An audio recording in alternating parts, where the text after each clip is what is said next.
Señor les bendiga, tomen asiento, por favor.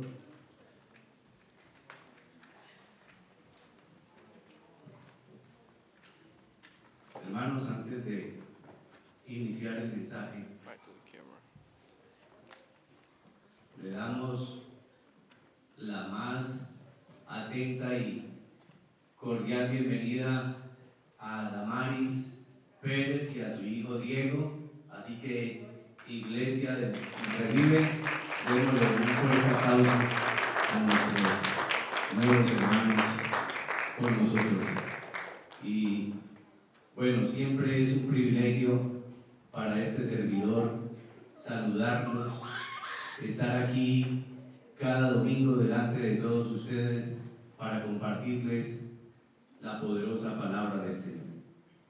Mis hermanos, vamos a continuar y hoy voy a concluir la serie de las 5 solas, que como ya lo he dicho anteriormente, representan el corazón mismo de la teología reformada y de la iglesia cristiana. Así que, mis amados, el tema sola fide, en latino, en español sería sola fe. Y uno de los reformadores principales de hace ya un poco más de 500 años, el reformador Lutero, dijo: la sola fe, pero no una fe que está sola. Diríamos, bueno, ¿cómo así? ¿O es sola fe o no? Déjeme explicarse. La fe sola, pero no una fe que está sola. Es decir, la fe que justifica es una fe viva. Por eso es una fe que no está sola. Por eso Lutero lo entendió de esa manera. Porque la salvación solo puede ser recibida cuando ponemos, escúchenme bien, mis amados, cuando ponemos nuestra fe en Cristo Jesús, que murió y resucitó por cada uno de nosotros.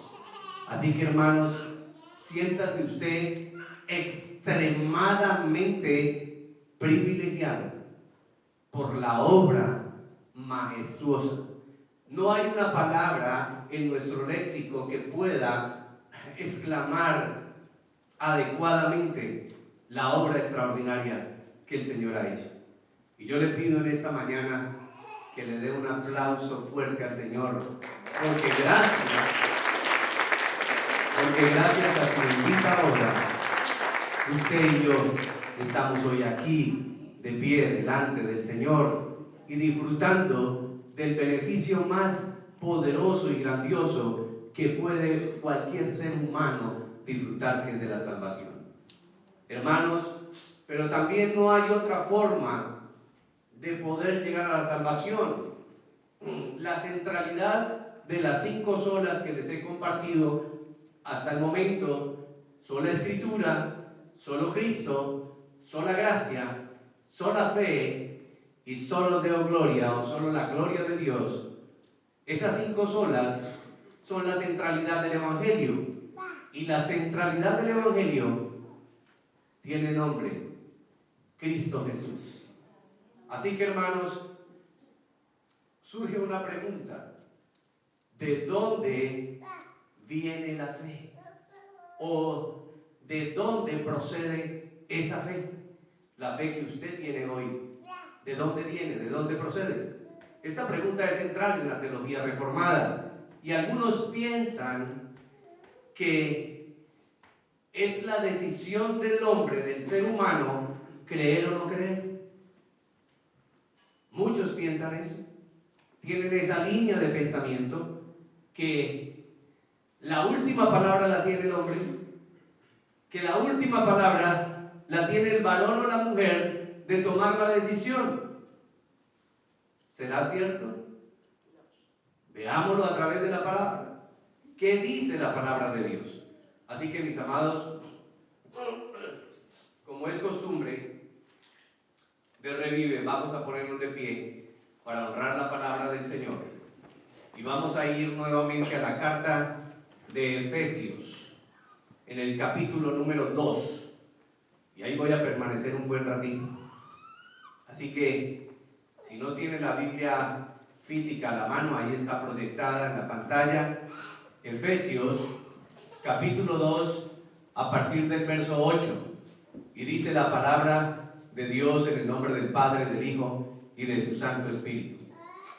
Porque por gracia sois salvos, por medio de la fe. Y esto, escuchen, no de vosotros, pues es, ¿qué cosa? Don de Dios. Y escuchen lo que dice el verso 9. No por obras, para que nadie se gloríe. Amén y amén. Padre Santo, te damos a ti toda gloria, toda honra y alabanza en esta tu casa, Señor, y en nuestros corazones.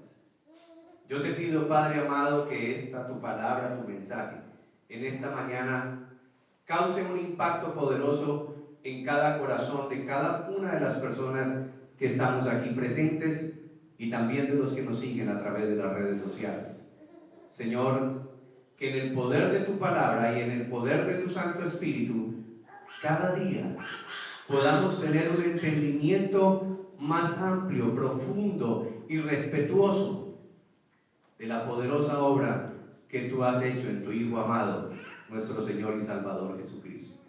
Padre, como siempre es mi súplica, me presento delante de ti, Señor, como una vasija de barro.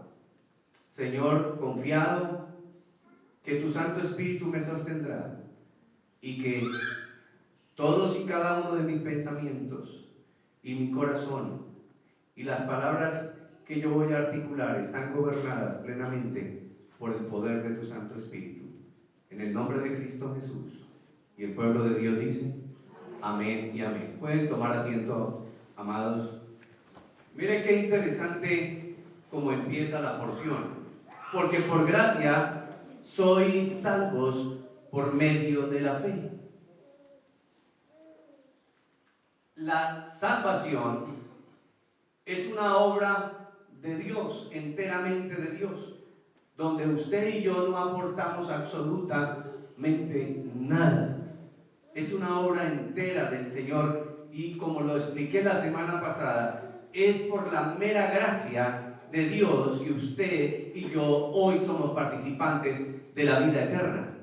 Porque déjeme decirle, entre otras cosas, hay una tensión teológica y hay una frase que es muy común y se dice el ya, pero todavía no. Y ese ya, pero todavía no, lo que significa es que desde ya, desde este momento, en este ambiente terrenal, ustedes y yo ya estamos disfrutando en parte de la vida eterna. Gracias a la gracia redentora de Dios. Pero hay un medio, y ese medio dice el texto bíblico de esta mañana, que es por medio de la fe. Pero no una fe que está sola, sino una fe que está viva, como lo dijo Lutero. ¿Y por qué está viva? Porque esa fe no es tuya, no es mía. Dice el texto que estamos leyendo, y esto no de vosotros, pues es don de Dios. Así que, mis amados, la fe en nuestro Señor Jesucristo ha sido implantada por el Padre Eterno en cada uno de nuestros corazones, con el único propósito de que alcancemos la salvación y la vida eterna. Hay un medio para aplicar esa gracia y para aplicar esa salvación, y es la fe. Y el verso 9 dice, no por obras, y hay una palabra clave que es nadie, para que nadie se gloríe. Y esa palabra nadie lo excluye a usted y a mí. Nadie. Nadie puede ser salvo por sus propios méritos. Nadie puede ser salvo a través de sus buenas obras. La única manera de alcanzar el regalo maravilloso de Dios es a través de la fe en su Hijo amado. La gracia se aplica a tu vida por medio de la fe. Podemos decir acá ciertísimamente que la fe es el puente que nos une con la salvación. Salvos por medio de la fe en nuestro Señor Jesucristo y no por obras.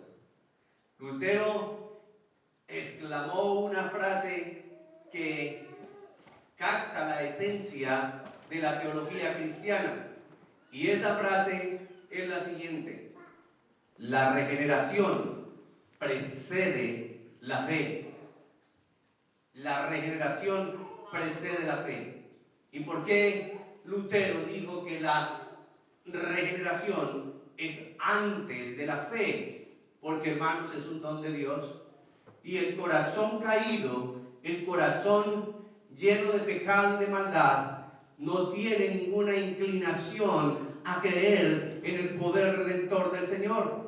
Por eso Dios, en su omnisciencia, en su inmensa sabiduría, viene a través de su Santo Espíritu y toca, regenera nuestro corazón, para que a través de esa regeneración, a través de esa renovación del corazón y de la mente, entonces nosotros nos inclinemos a creer en el Señor. El poder de creer, entonces, es el fruto de la acción soberana de Dios de cambiar, escúchenme bien, mis amados, la disposición de nuestros corazones y darnos el don de la fe. Así que ni siquiera la fe es tuya ni mía, es voluntad soberana de Dios, y es su gracia la que nos permite que usted y yo creamos en el Señor. Y luego en el verso número 10 dice: porque somos hechura suya, creados en Cristo Jesús para buenas obras, las cuales Dios preparó de antemano. ¿Para qué cosa? Para que anduviésemos en ellas. ¿Y qué es lo que está diciendo aquí la palabra de Dios? Que hemos, hermanos, ¿qué dice Génesis en el capítulo 1? Y dijo Dios: hagamos al hombre a nuestra imagen, conforme a nuestra semejanza. Esa fue la creación de la humanidad como criaturas. Pero en Cristo Jesús, el Señor, Dios mismo, ha hecho una recreación. Y cuando digo recreación, no me estoy refiriendo a diversión. Me estoy refiriendo a recrear, a hacernos de nuevo. ¿A través de quién? A través de Cristo. ¿Y cuál es el vehículo? La fe. La fe, mis amados. Por eso dice la palabra: porque somos hechura suya, creados en Cristo Jesús para buenas obras. Hemos sido creados nuevamente en Cristo Jesús con un propósito: de que andemos en las buenas obras, no en las nuestras, porque el texto lo dice claramente, en las que Él, el Padre Eterno, el Hijo y el Espíritu Santo crearon desde antes de la fundación del mundo, para que solamente nosotros caminemos en ellas. De otra manera lo voy a decir: las obras son un resultado de la fe. Las obras son el fruto de la fe. Así que, hermanos, si usted tiene fe en Cristo, yo le voy a preguntar, como lo dijo Santiago: ¿dónde están tus obras? Porque es que las obras son el fruto, son la manifestación de que usted y yo hemos creído en el Señor. Las obras nos salvan, pero es un fruto y es una manifestación de que la vida de Cristo está aplicada a cada uno de nuestros corazones. Hermanos, porque por obras nadie es salvo, pero sí es una manifestación de que usted ha recibido esa salvación, de que usted ha depositado su fe y su confianza en el Señor, que es el único que tiene la potestad de tomarnos, rehacernos, darnos una nueva identidad y llevarnos a la vida eterna. Y si usted duda, déjeme decirle cómo empieza el capítulo 2 de la carta a los Efesios, y no lo proyecté. Dice, y Él os dio vida a vosotros cuando estabais muertos en vuestros delitos y pecados. Y yo le hago una pregunta, mi hermano. Un cadáver, un muerto, ¿puede hacer algo? No escuche, iglesia. No, está muerto. Así que, hermanos, antes de que ustedes y yo viniéramos a los pies de Cristo, la condición nuestra y la de toda persona que no ha depositado su fe en la obra redentora de Cristo es una condición de cadáver. Está muerto en sus delitos y pecados, y por eso necesitamos a Cristo, porque Él nos da vida, y su palabra dice que nos da vida abundante. Abundante, mis hermanos. No una vida escasa, ni una vida miserable, una vida abundante. Hermanos, hoy quiero compartirles por lo menos 3 implicaciones de la fe de Cristo, lo que significa la fe de Cristo. 3 aplicaciones. ¿Cómo aplica la fe en cada una de nuestras vidas? Y aquí está la primera. La justicia de Dios manifestada por medio de la fe en Cristo. La justicia de Dios manifestada por medio de la fe en Cristo. Es decir, que la fe, que la justicia se manifiesta en tu vida a través de tu fe en Cristo. La justicia de Dios, la justificación por la fe sola es la esencia del Evangelio. La Biblia dice, hermanos, que el pecado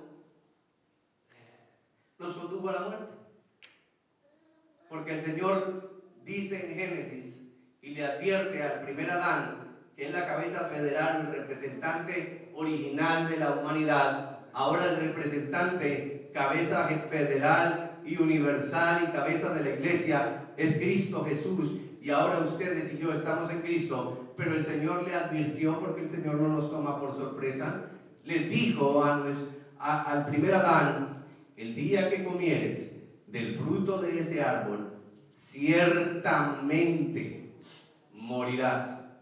Y esa palabra ciertamente quiere decir, téngalo por seguro.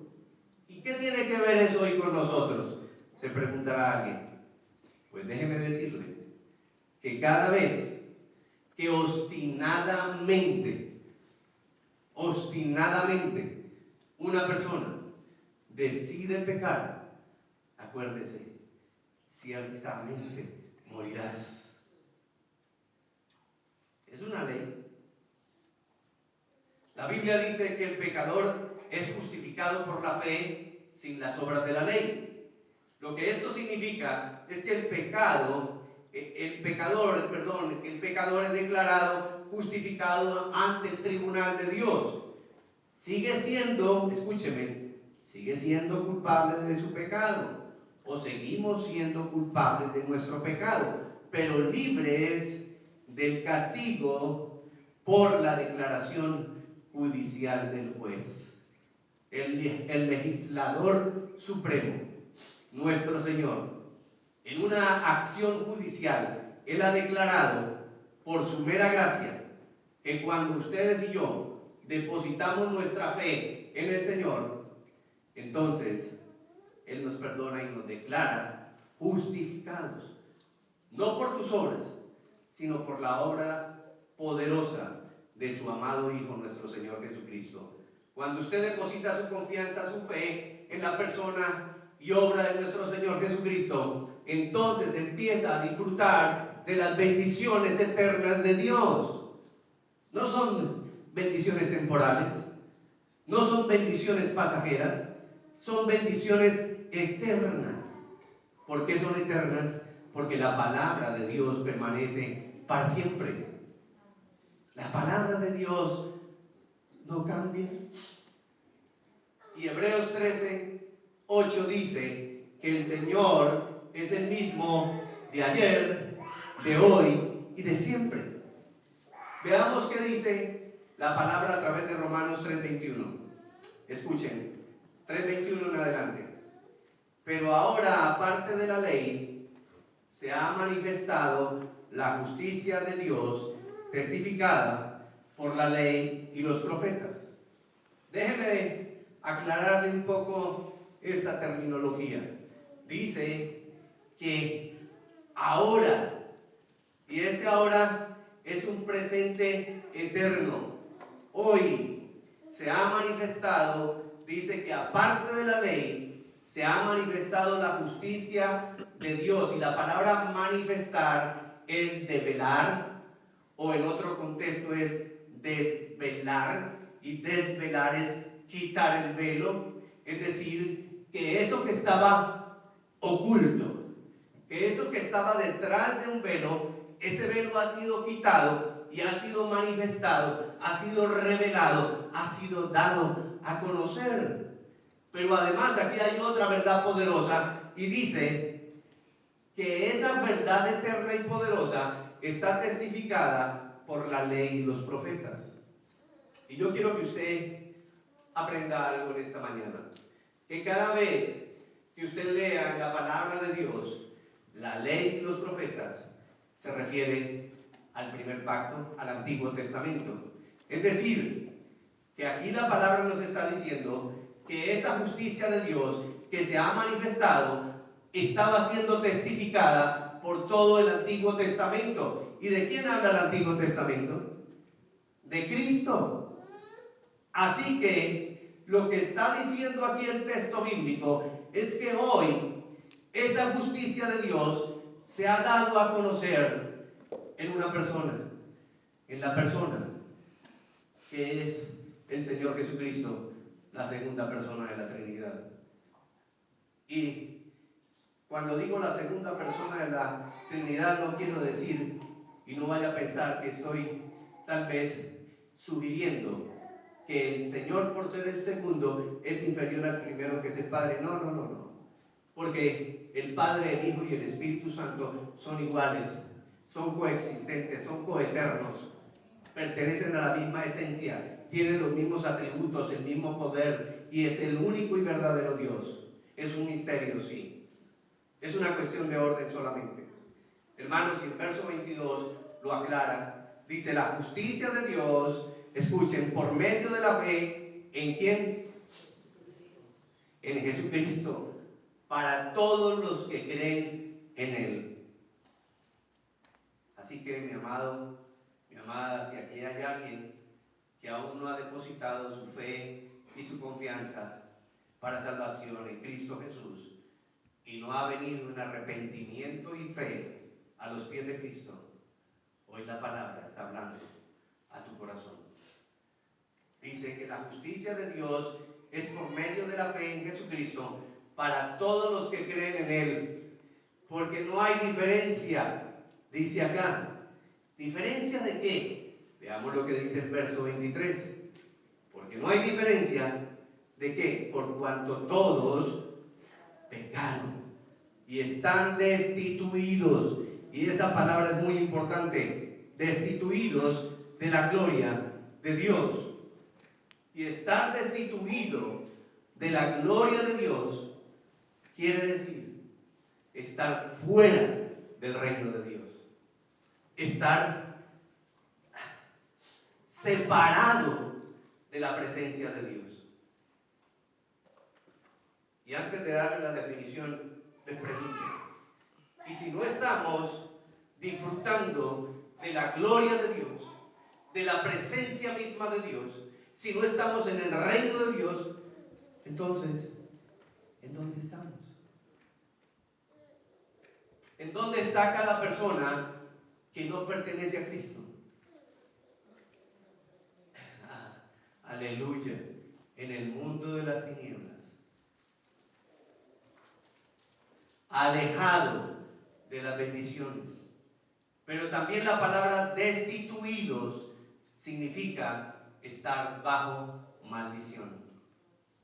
Esa es así, enfáticamente, eso es lo que significa bíblicamente estar destituidos de la gloria de Dios, estar bajo maldición. Por eso la palabra del Señor dice: maldito todo aquel que es colgado en un madero. Y por eso,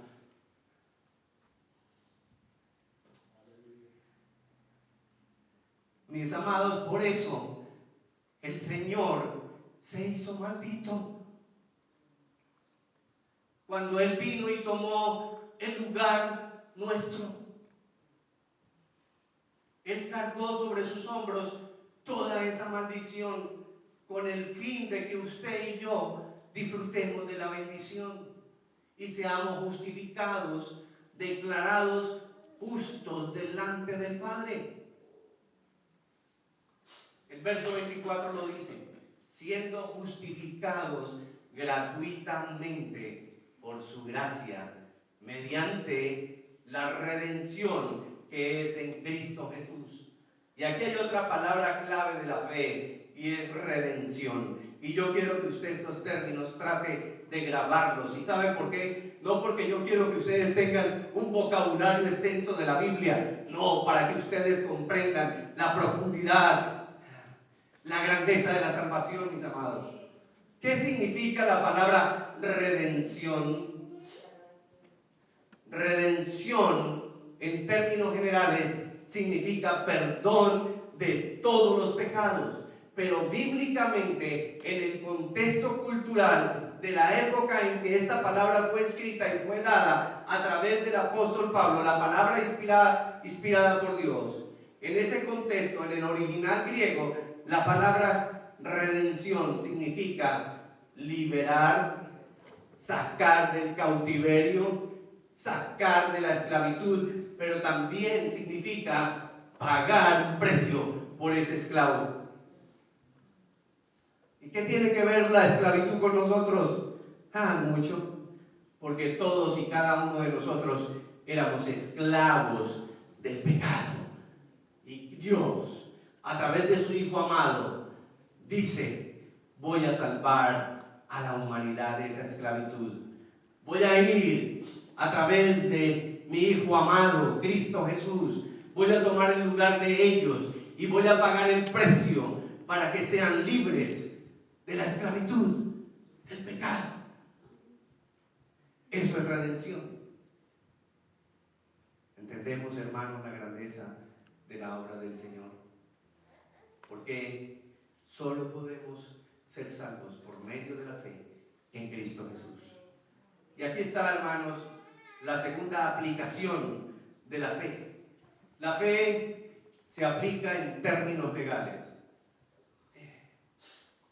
Lo puse así para que sea más comprensible, pero me gustaría mejor decir: la fe se aplica en términos de la jurisprudencia. ¿Por qué? Porque es una acción legal.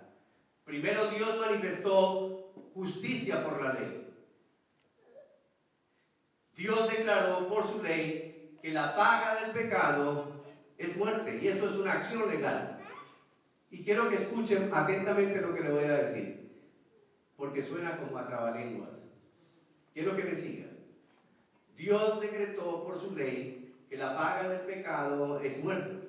Así que, para perdonar y mantener el orden de su justicia expresada por su ley o por la ley, tenía que, mediante su ley, manifestar el cumplimiento de su ley. ¿Ya ve por qué le decía que parece un trabalengua? Se lo voy a decir nuevamente y ya se lo explico. para perdonar y mantener el orden de su justicia expresada por la ley, tenía que mediante su ley manifestar el cumplimiento de su ley. En otras palabras, él tenía que crear una nueva ley que no anulara la anterior o la primera ley que le había dado. No, esa ley seguía vigente, pero esa ley de que la paga del pecado es muerte se cumpliría en su totalidad, y cuando se cumple ya no va a tener más vigencia. Entonces lo que estoy tratando de decirles es que el Señor no se contradijo, dijo: la paga del pecado es muerte, pero como yo no quiero que todos ustedes se pierdan y vayan a morir eternamente, voy a enviar a mi Hijo amado para que Él tome su lugar. Y así como en el primer Adán todos mueren, en el postrer Adán, en Cristo Jesús, todos viven. Aleluya. Démosle una palabra. ¿No le parece grandioso? Hermanos, para algunos puede ser una ironía. La muerte de uno produjo vida en cada uno de nosotros. Bendito y alabado sea el Señor. Y dice en el verso 25: a quien Dios puso como propiciación por medio de la fe en su sangre, para manifestar su justicia, a causa de haber pasado por alto en su paciencia los pecados pasados. Y sí que ha sido paciente el Señor, ¿verdad? No con ustedes, porque todos ustedes son santos, pero conmigo fue muy paciente. Sí, mis hermanos, demasiado paciente. Y mire qué importante lo que dice aquí. ¿Recuerdan lo que dice en el verso anterior? Que testificaba la justicia de Dios, está testificada por toda la ley y los profetas. Acá nuevamente hace una alusión al Antiguo Testamento, porque en el Antiguo Testamento había todo un sistema de sacrificios que apuntaba, o que era como una huella. Y ustedes saben qué es una huella.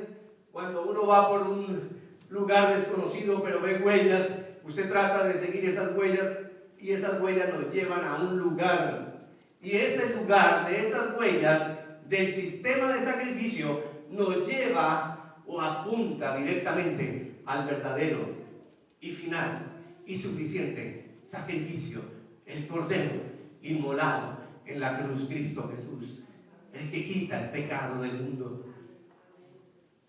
Por eso dice: a quien Dios puso como propiciación, es decir, como sacrificio, por medio de la fe en su sangre. Ahora entendemos, hermanos, el valor inmenso que tiene la preciosa sangre de Cristo.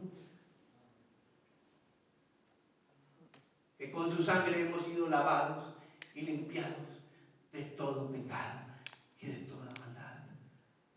¿Por qué entonces insistimos en pecar? Y mira lo que dice el verso 26 y 27. Con la mira de manifestar en este tiempo su justicia, a fin de que Él sea el justo y el que justifica. ¿A quién? Al que es de la fe de Jesús. ¿Usted quiere ser justificado? Hermano, tiene que apresurarse si aún no lo ha hecho. Tiene que correr, porque es una urgencia, y venir a los pies de Cristo. Aleluya, porque es la única manera, mis hermanos. Y el verso 27 dice, y aquí son unas preguntas retóricas que plantea el apóstol Pablo. Dice: ¿dónde pues está la jactancia? Y esa jactancia tiene que ver con los que creen que van a ser salvos por medio de las obras, por medio de la caridad, o como lo dije la semana pasada, esta es la parte o la contraparte del sinergismo, y esa palabra sinergismo quiere decir trabajar al lado de. Y los que tienen esta línea de pensamiento creen que la salvación es obra de Dios y del hombre, y que el hombre participa y trabaja en esa salvación. No. Y en un momento le voy a decir cuál es la única aportación que usted y yo hemos hecho a la obra del Señor. Así que aquí el verso dice, ¿dónde pues está la jactancia? Y la palabra dice, queda excluida. O sea, no hay por qué jactarse, porque nadie puede ser justificado aparte de Cristo Jesús. Y entonces luego dice, entonces, ¿es por cuál ley? ¿Por la ley de las obras? Y tajante y afirmativamente la palabra dice, no, sino por la ley de la fe. Bendito sea el Señor. Y concluye el verso 28 diciendo, concluimos pues que el hombre es justificado por fe sin las obras de la ley. Hermanos, y yo quiero que en esta mañana usted entienda esto. Nuestra única contribución a la obra redentora de Cristo es nuestro pecado. Eso es lo único que hemos contribuido. La única contribución, la única donación, el único trabajo que usted hizo fue pecar. Y eso es lo único que ha aportado. Pecado. Y tal vez alguien pregunte, aquí o allá, pero este pastor, ¿por qué predica tanto del pecado? Por dos razones. La primera, porque toda la Biblia lo predica y lo habla. Y la segunda, mis amados, porque yo quiero, desde lo más profundo de mi corazón, que ustedes amen a Cristo. Y la única manera de amar a Cristo es conociendo la gravedad de nuestro pecado. Y cuando conocemos la gravedad de nuestro pecado, cuando nos damos cuenta ciertísimamente de la condición deplorable en la que se encuentra cada persona cuando vive una vida pecaminosa, y cuando entendemos la obra poderosa de Cristo en la cruz, la redención y la salvación que Él nos ha provisto, que es una salvación tan grande, entonces y solo entonces aprendemos a amar con todo nuestro corazón a Dios, a amar al Señor, porque lo que Él ha hecho es poderoso y sin Él nada somos, mis amados. Y aquí está la última aplicación de la fe. Solo la fe en Cristo satisface la justicia de Dios. Solo la fe en Cristo satisface la justicia de Dios. La justicia de Dios exige una satisfacción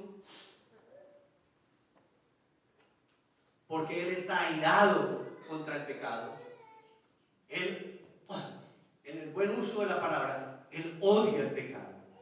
Él rechaza el pecado. Él aborrece el pecado. Y solo Cristo satisface esa justicia de Dios. Tu justicia, tus obras no satisfacen la justicia de Dios. Y aquí voy terminando. Mira lo que dice 2 de Corintios, capítulo 5, verso 21. Esto es poderoso.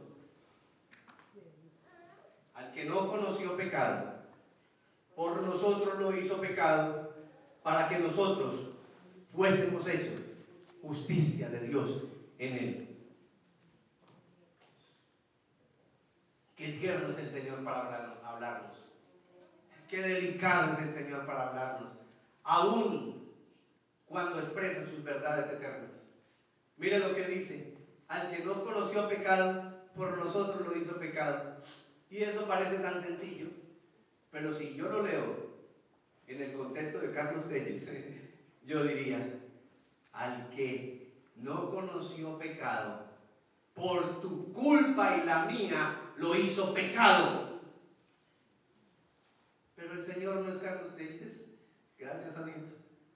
El Señor es amoroso y aún así nos habla con tanta ternura, sabiendo que somos culpables, que hemos transgredido su ley, que nos hemos rebelado a su palabra, a sus mandamientos, y nos dice de una manera muy suave y amorosa, porque Él es todo amor, pero también es santo y de justicia. No se le olvide eso, que al que no conoció pecado, a Cristo Jesús, por nosotros lo hizo pecado, con un solo propósito, para que nosotros fuésemos hechos justicia de Dios en Cristo.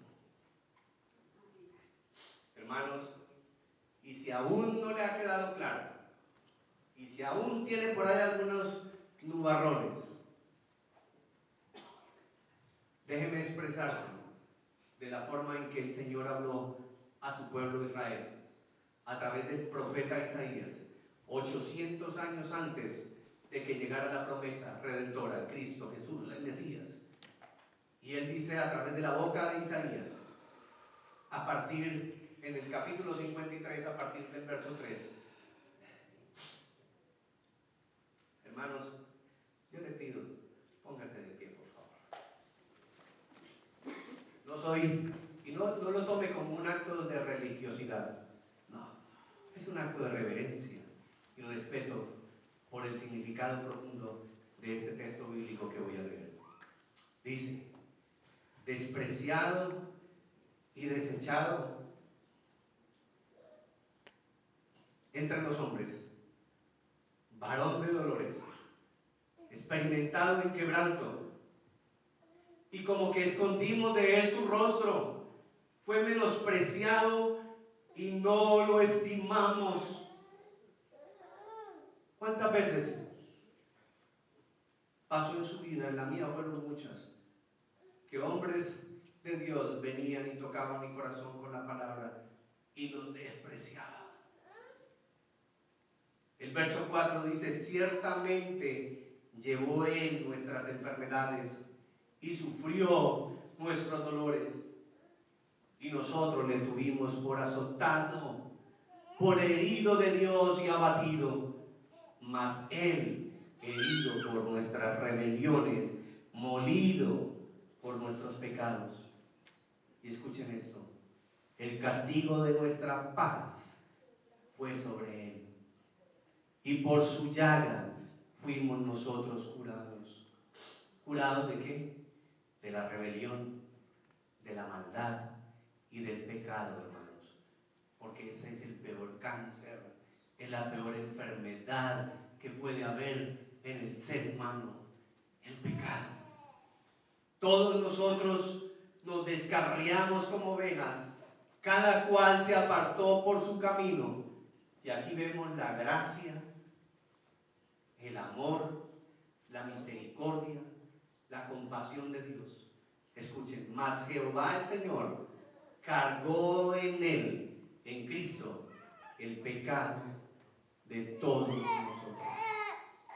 Amados, pueden sentarse. Gracias. ¿Usted ha entendido, hermano, lo que es ser justificados por la fe?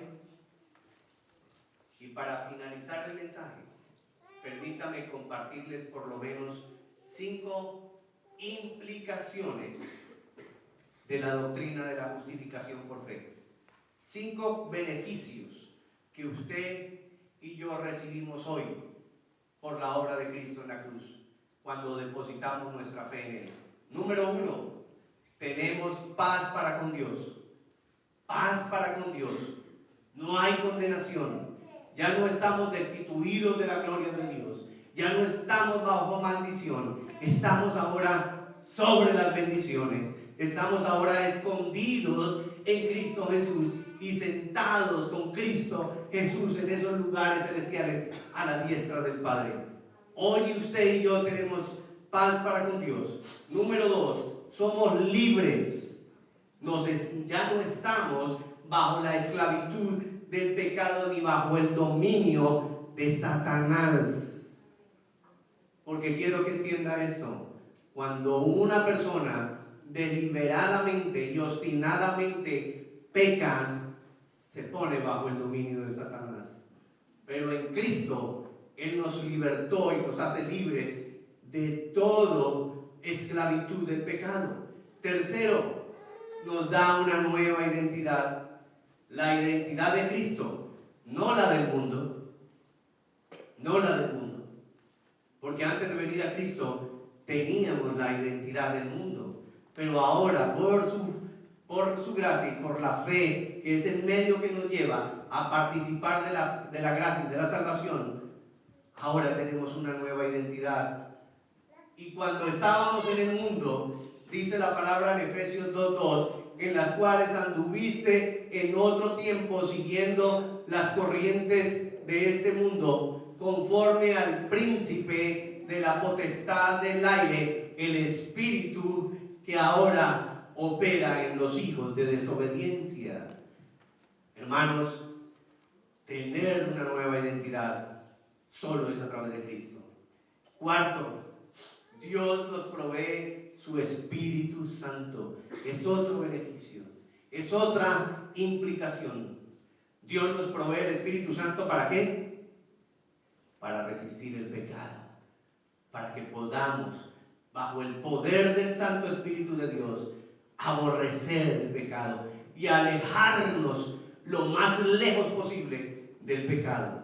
Y número 5, nos ha dado un nuevo destino. Nuestra victoria cuando el Señor regrese vestido de majestad, de potestad y de gloria. Nuestro nuevo destino es la nueva Jerusalén, la tierra prometida, donde espero que todos nosotros nos veamos allí y estemos reunidos, levantando nuestras manos y, como dice Apocalipsis, cada uno lanzando, poniendo a los pies de Cristo las coronas que Él nos ha dado, porque son de Él, para su gloria y para su honra. En el nombre de Cristo Jesús. Amén y amén. Gracias, Padre eterno, te doy en esta mañana por tu bendita palabra, por tu mensaje que siempre nos redarguye, pero sobre todo que nos instruye y que nos enseña. Señor, que tu piedad y tu misericordia siga siendo manifiesta y que el poder de tu Santo Espíritu cada día nos permita amarte más y rechazar el pecado, Señor. Yo te lo pido en el nombre de Cristo Jesús. Y el pueblo de Dios dice: amén y amén. Les bendecimos, amados hermanos, y hoy tenemos una actividad